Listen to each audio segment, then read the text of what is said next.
Visakha steel plant ప్రమాదం మృతుల కుటుంబాలను మంత్రి నారా లోకేష్ పరామర్శించారు. కేజీహెచ్లో బాధిత కుటుంబాలను పరామర్శించి అండగా ఉంటామని భరోసా ఇచ్చారు.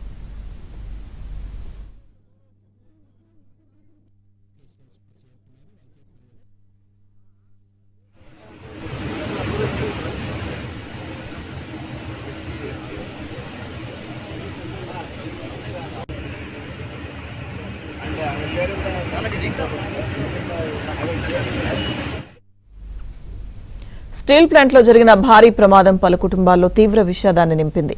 మిషన్ 2 వద్ద పేలుడు సంభవించి లాడిల్ నుంచి ద్రవ ఉక్కు బకెట్లు కింద పడిపోయాయి. పలువురు కార్మికులపై ద్రవ ఉక్కు పడి అక్కడికక్కడే బూడిదయ్యారు.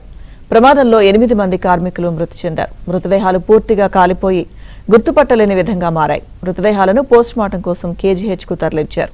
ఇక మృతదేహాలు గుర్తుపట్టలేని స్థితిలో ఉన్నాయి. దీంతో మృతదేహాలను గుర్తించేందుకు మృతుల బంధువుల శాంపిల్స్ ను ల్యాబ్కు పంపిస్తామని వైద్యులు చెబుతున్నారు. DNA పరీక్షలు పూర్తయ్యేందుకు 4 రోజుల సమయం పట్టే అవకాశం ఉంది.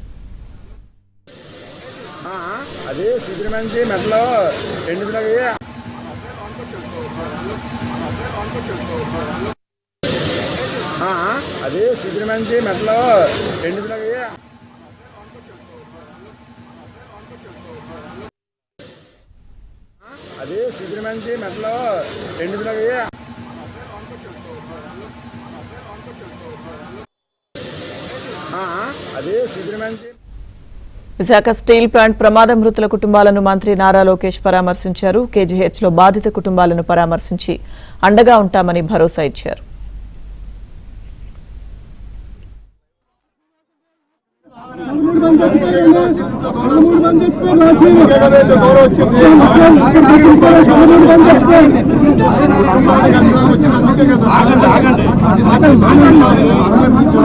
అండగా నిలబడడానికి మొత్తం వచ్చింది. కేంద్రంలోనే ఇండియా వచ్చింది, రాష్ట్రంలో ఉన్న ఇండియా వచ్చింది. ఉప ముఖ్యమంత్రి గారు కూడా వస్తున్నారు. కమిట్మెంట్ మాత్రం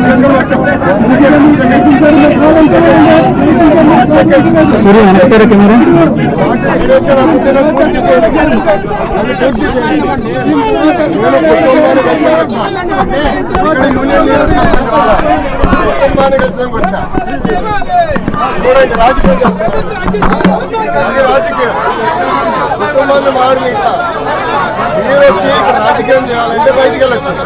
ఇక్కడ కుటుంబం నేను కుటుంబాన్ని కలిసి ఒకసారి మంచి కుటుంబంతో మాడమంటే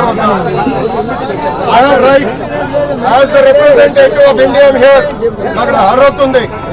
మీరు గొడవ చేయదలుచుకుంటే ఫర్మ్ గా ఉంటాను. నేను ఇక్కడ వదిలేమంటాను. ఏమనుకుంటున్నారు?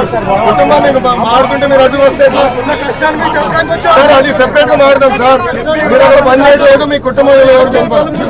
పాప చనిపోయింది ఈ కుటుంబంలో. పాపం ఈ కుటుంబంలో చనిపోయారు. మేము అందుకు వచ్చాం. మాకు చిత్తశుద్ధి ఉంది కనుక వచ్చినాం.